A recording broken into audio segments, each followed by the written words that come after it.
जय श्री कृष्णा। राधे राधे भगतजनों, आज मैं आप सबको माघ स्नान की एक कहानी सुनाऊंगी और उसी के साथ बताऊंगी माघ स्नान करने की विधि।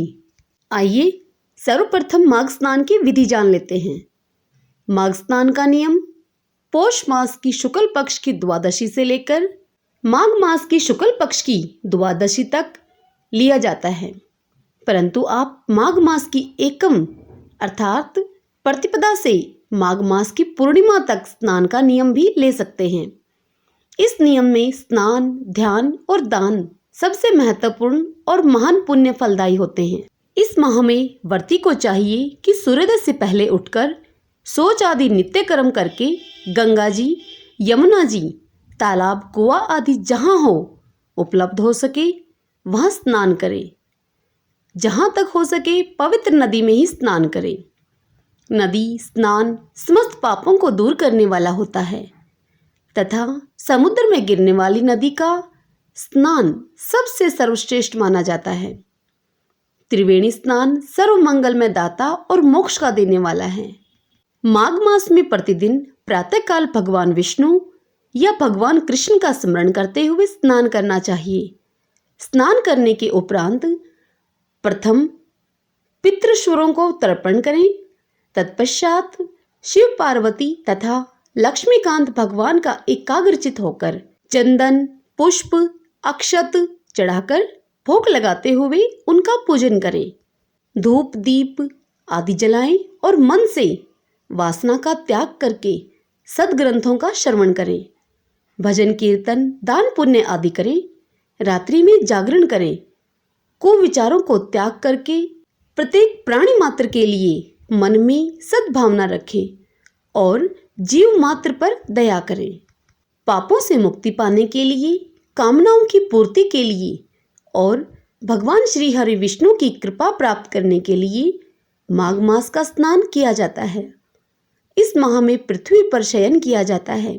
निराहार रहकर या फिर एक समय भोजन करके तीनों समय भगवान श्री हरि विष्णु का पूजन किया जाता है। तत्पश्चात दोपहर के बाद घर पर आए हुए भिक्षुक को अन्न जल आदि का श्रद्धा अनुसार दान करें। खाली ना लौटाएं उसे। इस प्रकार करने से अवश्य मोक्ष की प्राप्ति होती है। भगवान व्रती के समस्त मनोरथ को पूर्ण करते हैं। माघ मास का स्नान महान पुण्य फलदायी और भगवान कृष्ण की कृपा पाने का बहुत बड़ा साधन है। कहते हैं कि माघ मास में दान देने से संपूर्ण मनोकामनाओं की पूर्ति, व्यापार में वृद्धि, संतान सुख एवं अंत में मोक्ष की प्राप्ति होती है।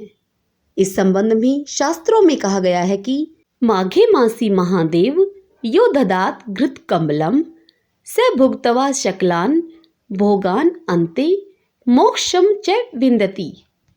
सकंद पुराण के रेवाखंड में माघ स्नान की कथा के उल्लेख में आया है कि प्राचीन काल में नर्मदा नदी के तट पर शुभव्रत नामक एक ब्राह्मण निवास करता था। वह सभी वेद शास्त्रों का अच्छा ज्ञाता था, किंतु उसके स्वभाव में धन संग्रह करने का मनोभाव अधिक था। उसने धन तो बहुत अधिक एकत्रित किया, परंतु वृद्धावस्था के दौरान उसे अनेक रोगों ने घेर लिया, जिसके कारण वह धन का उपभोग करने में असमर्थ हो गया। उसे अब अपने समीप मृत्यु दिखाई देने लगी। वह अब सोचने लगा कि जब वह यमराज के सामने खड़ा होगा तो पुण्य के रूप में वह क्या बताएगा। तब उसे यह ज्ञान हुआ कि मैंने पूरा जीवन मेरा धन कमाने में ही लगा दिया, अब परलोक सुधारना चाहिए मुझे।